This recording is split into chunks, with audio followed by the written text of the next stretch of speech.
I want to get bigger rubber on my 240SX, so I'm going to show you how wheel offset works so that you can choose the right size wheels for your car. Welcome back, RevMatch family. I'm Eric. If you want to learn the super basics of how to work in your own car so that you can save money, hit that subscribe button right in the video and the notification bell so you don't miss anything. This is my 1989 Nissan 240SX project car, and I take it to the track. I want to get more grip, so I've got a couple of possibilities. I could change the suspension, I could put in some sway bars, I can get stickier rubber, or I can get wider wheels and tires on here, and that's what I want to do, and it's got everything to do with wheel offset. And there's three things that I need to take into consideration. Is the wheel and tire setup gonna clear the fenders? Is it gonna clear the suspension? Is it gonna clear the strut? And if you've got a big brake kit like I do, is it gonna clear the calipers? Offset is how much the mounting surface, or pad, is away from the center line of the wheel. This wheel has 0 offset. That means the center line is right down the middle of the wheel.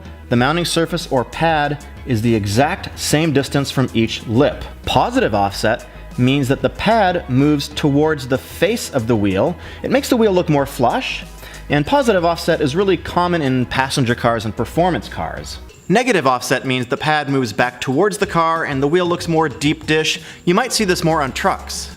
I picked up these Enkei RPF1s a couple months ago. They are 17x9 ET22, that means offset plus 22. I really like them, they're a classic style. They are super light, but I want to see if I can get more tire under my car. Let's try these work wheels. They're a little bit bigger, they're offset 30. They should go deeper inside the car. They should clear the brakes, and I want to see if they're going to clear the suspension though, because they're going to be a lot closer to the suspension. If you want to find the offset of your wheel, just look at the back of the wheel. Here you can see it. These are 17x9, offset 22, that means plus 22. I want to find a square setup, and that means that all 4 wheels are the same sizes at all 4 corners of the car. Right now I've got 17x9 offset 22. I want to try 18x9 offset 30 and see if I can fit that on all 4 corners. These are what my Enkei 17x9 offset plus 22 look like from inside the fender. You can see that I've got about an inch clearance. It's a little bit difficult to measure, but I think that's about 30 millimeters. Actually, I'm doing just fine on suspension clearance. You can see on the outside of the fender, I could probably push the tire in a little bit more. Let's test the fit. Now what I want to do is I want to run a square setup, which means all 4 wheels are going to be the same size on all 4 corners of the car. These are going to be 8 more millimeters closer to the inside of the car, 8 more millimeters closer inboard. Positive offset moves the wheel towards the inside of the car. Hey, these seem to fit pretty nicely. These are 17x9 ET30, which means they are 8 millimeters closer to the inside of the car than the Enkeis that I had. You can see that the gap between the suspension and the tires has narrowed. I've still got a little bit more space here. I could probably even go with a higher offset. Let me show you what it looks like with the calipers up front. These work wheels fit easily over the calipers. There's tons of space here. Not a problem at all. With the Enkeis, it was super close. These actually fit a whole lot better. There's tons of space here too. You can see there's lots of space between the barrel and the calipers as well.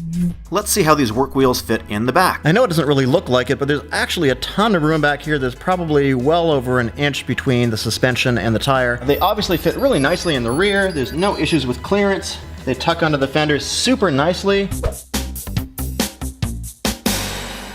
If you want to calculate your own wheel offset, I've got a website linked in the description below. It's really, really simple. Currently, you want to put in your current wheel, so I've got a 9-inch wheel.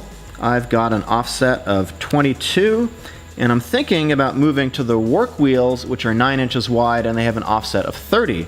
Let's put that in. And I hit enter. And you can see the result right over here. It tells you what the clearance is. It says inner clearance 8 millimeters less, outer position retract by 8 millimeters. That's all there is to it. Super simple. You guys can go check this out yourselves. A lot of you guys asked me to talk about wheel spacers. When you're buying wheels, if you're getting them new, you should try to get a wheel with the correct offset right out of the gate so that you don't need to use a wheel spacer. I've got this 3mm wheel spacer, which is really tiny, and I use it so that I can make sure that the brakes clear on this car. I've got Cadillac CTS-V brakes, I've got these 17-inch wheels. The clearance is super tight, so I decided to use the smallest possible spacer I could just to get that clearance in case there's a little bit of expansion from heat or the wheel flexes. If you are going to use wheel spacers, I recommend something like this. This is a hub-centric wheel spacer. This is on our race car. Sorry for all the rust, it's been sitting around for a while. And a hub-centric wheel spacer fits over the hub. There's another reason for this too. This bolts directly to the hub and it's going to reduce vibration substantially. If you're using just the slip-on wheel spacers, you could have a lot of vibration from that, and that's not necessarily a good thing either. If you're doing a big brake kit on your car, it's most likely going to be a Brembo kit.